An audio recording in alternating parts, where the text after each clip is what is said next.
तर पहा मित्रांनो, गृह विभागात 23,628 पदे भरली जाणार. उपमुख्यमंत्री देवेंद्र फडणवीस यांची माहिती. तर पहा, उपमुख्यमंत्री देवेंद्र फडणवीस आणि गृहमंत्रीसुद्धा आहेत. त्यांनी काल घोषणा केली की 23,628 पदे जी आहेत ती शिपाई पदासाठी म्हणजेच पोलीस विभागात भरली जाणार आहेत. तर पहा, त्यानुसार ते काय म्हणाले, गृह विभागातील 1976 पासून आकृतीबंधानुसार पदभरती केली जात होती.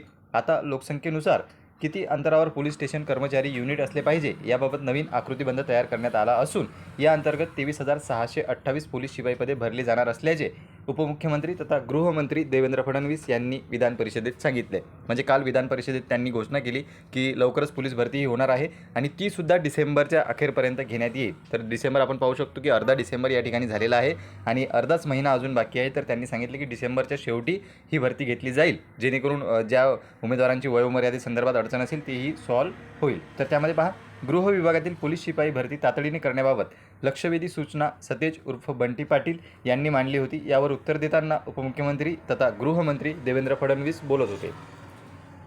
त्यामध्ये पहा, पोलीस आकृतीबंधानुसार मोठ्या प्रमाणात पोलीस भरती करण्यात येणार आहे. यासाठी निधी उपलब्ध करून देण्यात आला आहे. 8,400 लोकांना प्रशिक्षण देण्याची क्षमता होती ती वाढवण्यात आली आहे.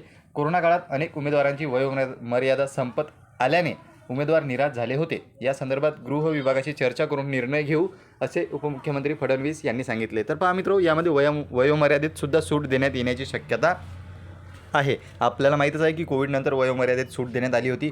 यावेळेसही वयोमर्यादेत किती सूट देण्यात येते याची माहिती आपल्याला लवकर कळेलच. तर त्यामध्ये पहा, CCTV संदर्भात नियमावली तयार करण्याबाबत गृह विभागाला सूचना देण्यात आल्या असल्याचे त्यांनी यावेळी सांगितले. सायबर सुरक्षेच्या दृष्टीने 1,000 लोकांना प्रशिक्षित करून त्याचा उपयोग सायबर गुन्ह्यावर नियंत्रणासाठी होईल. म्हणजे पहा मित्रो, त्यांनी सूचना ही बी केली की जे नवीन उमेदवार आहेत म्हणजे ज्यांचा जन्म 98-2000 या दरम्यान झालेला आहे ते टेक्नॉलॉजीसोबत जन्माला आलेले आहेत. त्यामुळे त्यांचीसुद्धा डिपार्टमेंटला गरज आहे. म्हणजे जे जुने लोक आहेत त्यांना ते टेक्नॉलॉजीशी एवढे जवळीक नाहीत जेवढे जवळीक आताचे युवक आहेत. तर त्यामुळे अशा युवकांना या पोलीस भरतीतून जे निवड होतील त्यापैकी 1,000 युवकांना त्या ठिकाणी प्रशिक्षण देण्यात येणार आहे सायबर सुरक्षेच्या दृष्टीने. तर पहा, ही होती महत्त्वाची माहिती. अशाच विविध अपडेट मिळवण्यासाठी चॅनलला सबस्क्राईब करा. धन्यवाद.